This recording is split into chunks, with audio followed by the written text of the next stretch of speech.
31번 문제. 유통산업 발전법상 대규모 점포 등 관리자의 회계 감사에 관한 설명이다. 갈로 안에 들어갈 내용을 바르게 나열한 것은. 자, 기억은 기간이 되겠네요.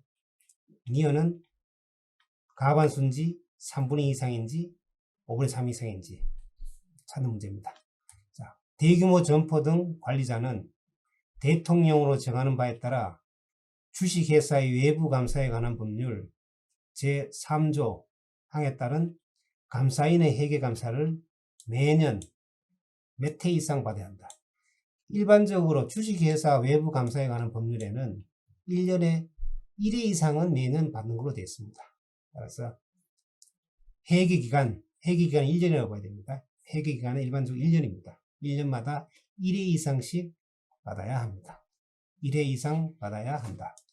그 다음에 다만 입점상인의 몇 분의 몇이 서면으로 회계감사를 받지 않은데 동의한 연도에는 회계감사를 받지 아니할 수 있다. 자, 1회 이상 받아야 되는데 회계감사를 받지 않는다면 많은 수가 동의를 해줘야 되겠죠. 그래서 해당하는 수치는 3분의 2입니다. 3분의 2 이상이 서면으로 회계감사를 받지 아니하는데 동의한 연도에는 회계감사를 받지 아니할 수 있다가 되겠습니다.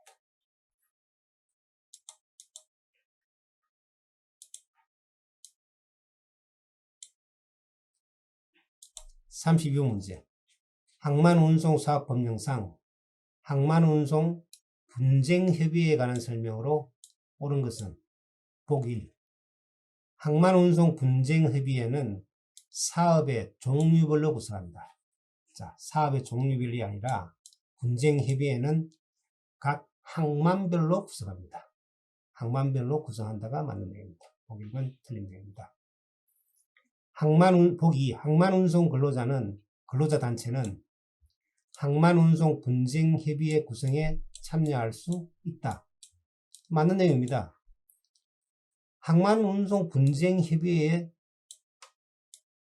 당사자가 누구겠습니까? 당사자는 바로 대부분 운송 근로자가 당사자가 됩니다. 분쟁이니까. 사업자와 근로자 이렇게 되겠죠. 그래서 구성원에 당연히 참여할 수 있습니다. 그래서 보기 2번이 맞는 내용입니다. 보기 3.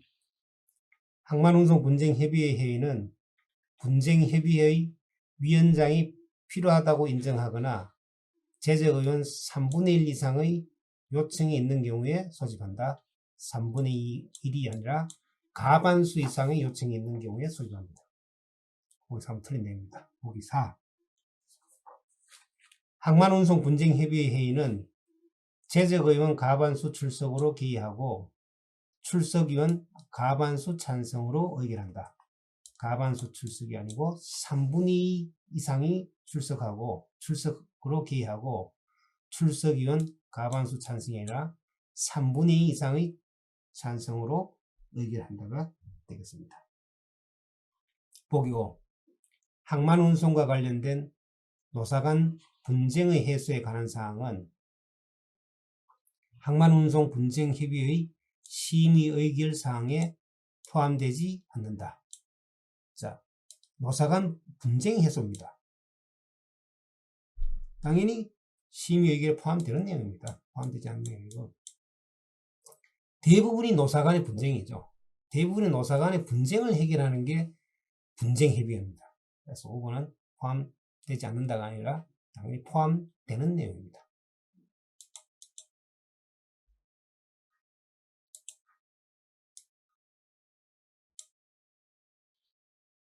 33번 문제.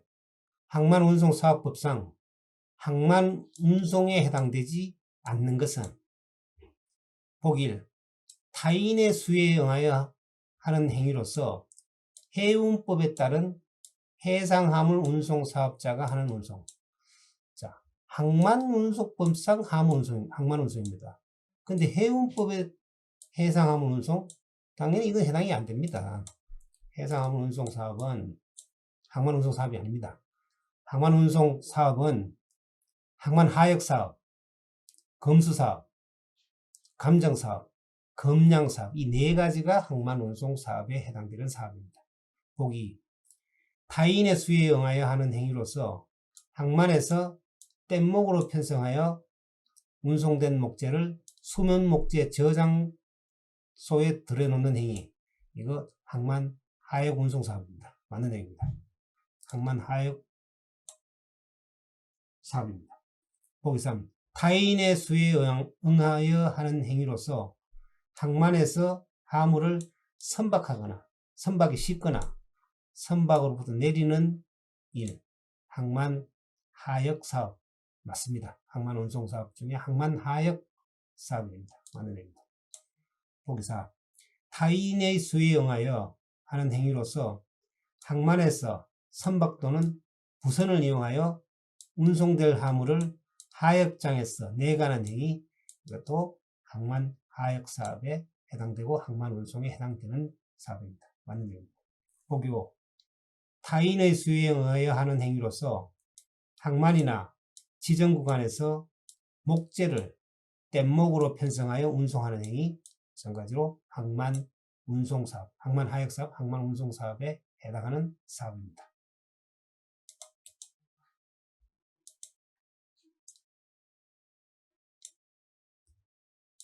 34번 문제. 항만운송사업법령상 항만운송사업에 관한 설명으로 옳은 것은 항만운송사업의 종류는 항만하역사업, 검수사업, 감정사업, 검량사업으로 구분된다. 앞에서 언급한 바와 같이 항만운송사업에는 네 가지 사업, 항만하역사업, 검수사업, 감정사업, 검량사업이 있습니다. 맞는 내용입니다. 보기 항만운송사업의 등록 신청인이 법인인 경우 그 법인의 정관은 등록 신청 시 제출하여야 하는 서류에 포함되지 않는다. 틀린 내용입니다. 정관은 법인의 대표적 서류입니다. 대표적 서류인 정관 반드시 서류에 포함되어야 되는 서류입니다. 보기 틀린 내용입니다.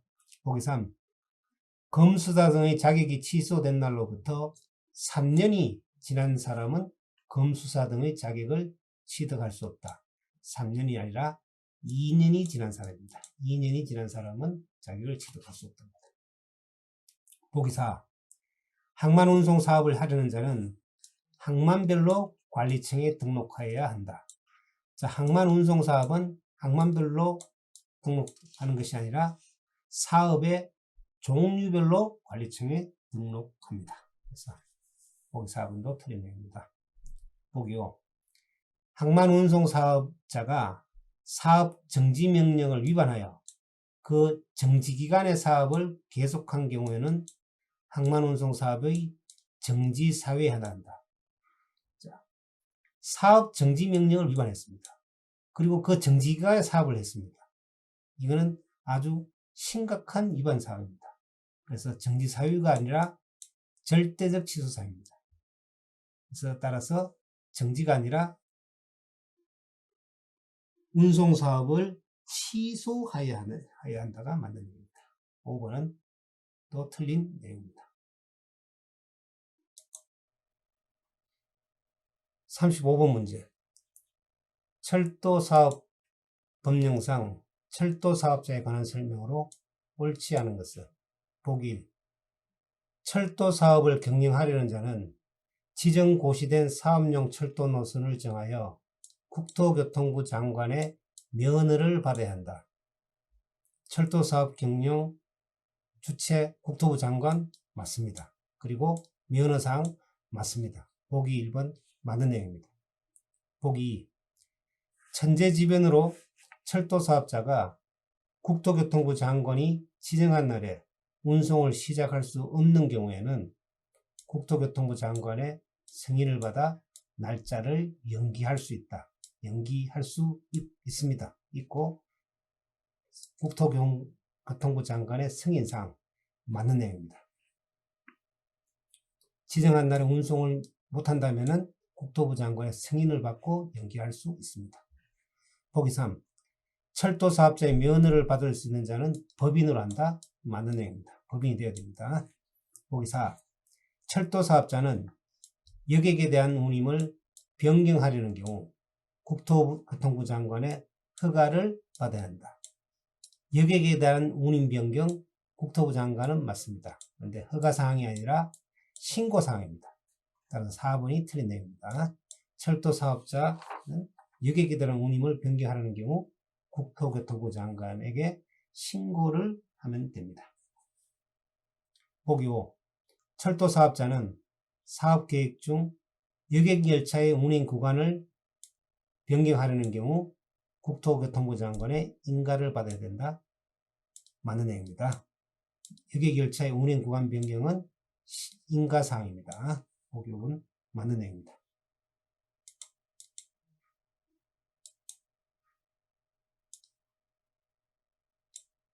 36번 문제.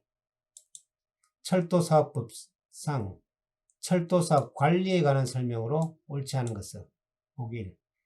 철도사업자는 그 철도사업을 양수하려는 경우에 국토교통부 장관의 인가를 받아야 된다. 양수, 국토교통부 장관 주체 맡고 인가사항 맞는 내용입니다. 양수는 인가사항입니다. 보기 1번 맞는 내용입니다. 보기 2. 철도 시설의 개량을 사유로 하는 경우 휴업기간은 6개월을 넘을 수 없다. 자, 우리 위에 될 것은 철도 시설의 개량입니다. 시설을 개량하는데 6개월 기간으로 물론 될 수도 있겠지만 시설 개량할 때 6개월 넘을 수도 있습니다. 그리고 시설 개량뿐만 아니라 교량을 파괴하는 경우도 있습니다. 이럴 경우에 휴업기간이 6개월을 넘을 수도 있습니다. 따라서 교량의 파괴라든지 철도 시설의 개량 등 정당한 사유가 있는 경우에는 6개월의 기간을 넘을 수 있습니다. 보기 2번이 틀린 내용입니다. 보기 3. 철도 사업사가 선로 또는 교량의 파괴로 휴업하는 경우에는 국토교통부 장관에게 신고해야 한다. 신고사항 맞습니다. 보기 4. 국토교통부 장관은 철도 사업자가 거짓이나 그 밖에 부정한 방법으로 철도 사업의 면허를 받은 경우에는 면허를 취소해야 한다. 절대적 취소. 맞는 내용입니다. 부정한 방법, 심각한 위반 사항입니다. 범죄입니다. 그래서 절대적 취소입니다. 절대적 취소입니다. 보기 5. 국토교통부 장관은 과징금으로 징수한 금액의 운용계획을 수립하여 시행해야 한다. 과징금 징수하면 운용계획 수립해야 되겠죠? 맞는 내용입니다. 의심의 여지 없이 맞는 내용입니다.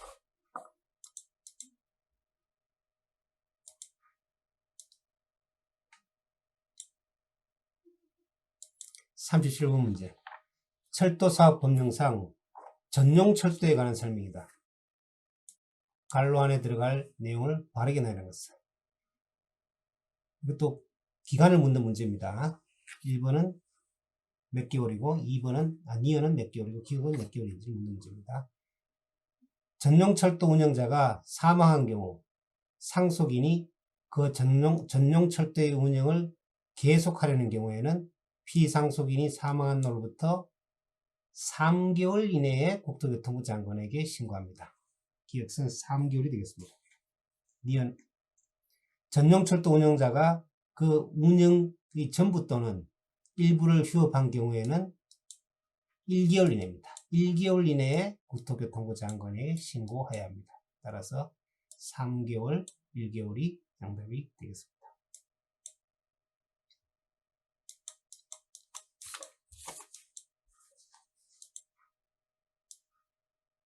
38번 문제.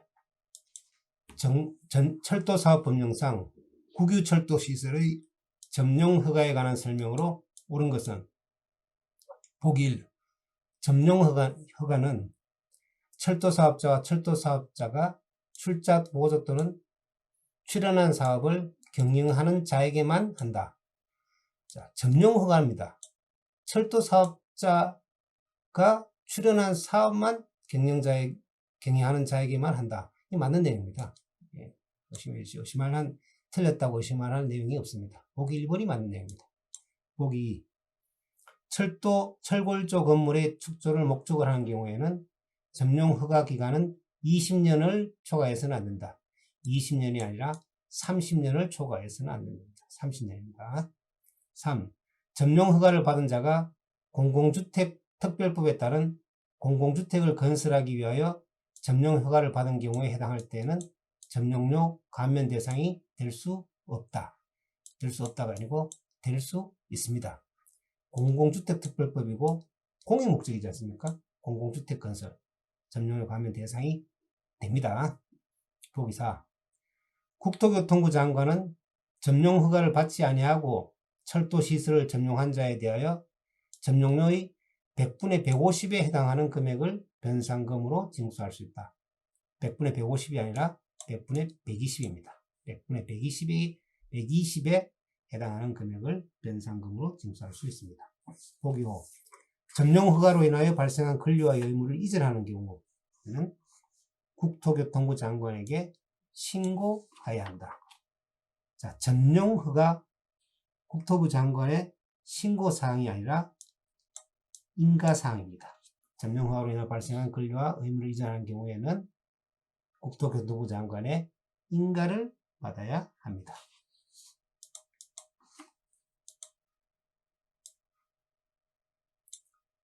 39번 문제. 농수산물 유통 및 가격 안정에 관한 법령상 농수산물 가격 안정 기금에 관한 설명으로 옳은 것은 보기 1. 다른 기금으로부터 출연금은 농산물 가격 안정 기금의 재원으로 할 수 없다. 할 수 없다가 아니라 할 수 있죠. 있습니다.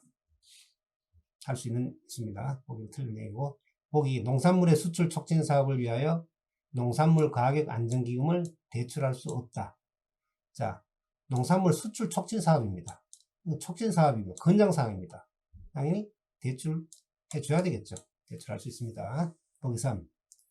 농산물 가격 안정 기금의 예외 자금은 자본시장과 금융투자업에 관한 법률 제4조에 따른 정권의 매입의 방법으로 운영할 수 있다. 맞는 내용입니다. 이게 맞는 내용입니다. 정권 매입 가능합니다. 운영할 수 있습니다. 보기 3번이 맞는 내용입니다. 보기 4. 농림축산식품부 장관은 농산물 가격 안정 기금의 예유자금의 운용에 관한 업무를 농업정책보험금융원의 장에게 위탁한다. 자, 농림축산식품부 장관입니다. 금융기관의 장에게 위탁하는 것이 아니라 한국농수산식품유통공사에 위탁합니다. 보기 4번 틀린 내용입니다. 보기 5. 농림축산식품부 장관은 농산물 가격 안정기금의 수입과 지출을 명확히 하기 위하여 농협은행의 기금 계정을 설치해야 한다. 농협은행이 아니라 국책은행의 기금 계정을 설치합니다. 국책은행인 한국은행의 기금 계정을 설치해야 한다가 맞는 내용입니다. 따라서 보기 5번도 틀린 내용이 되겠습니다. 40번 문제.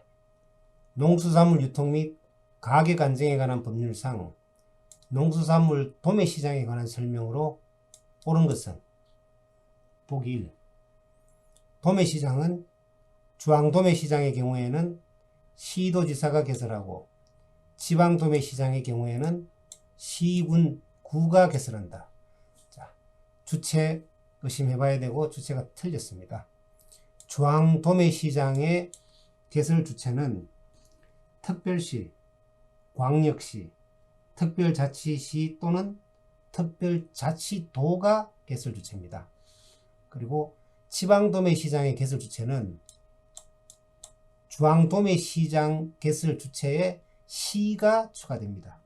따라서 지방도매시장의 개설 주체는 특별시, 광역시, 특별자치시 또는 특별자치도 그리고 시가 됩니다. 보기 2. 중앙도매시장의 개설자가 업무 규정을 변경하려는 때는 농림축산식품부 장관 또는 산업통상부 장관의 승인을 받아야 된다. 자, 우리가 유의할 점은 주황도매시장입니다. 여기서 매매되는 물품은 농수산물, 농림축산품, 농산물, 축산품, 그리고 해산, 수산물이 됩니다. 따라서 농산물과 축산물에 대해서는 농림축산식품부 장관이 되겠죠. 수산물이 매매가 되기 때문에 산업통상부 장관이 아니라 해수부 장관입니다. 해수부 장관의 승인을 받아야 됩니다. 보기 2번 틀린 내용입니다. 보기 3.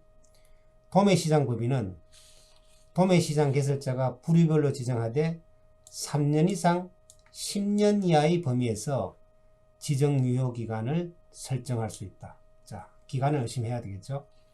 3년 이상 10년 이하는 이 인터벌이 너무 깁니다.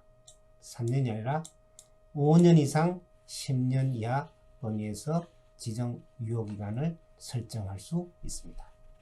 보기 3번도 틀린 내용입니다. 보기 4. 상품성 향상을 위한 규격화는 도매시장 개설자의 의무사항에 포함된다.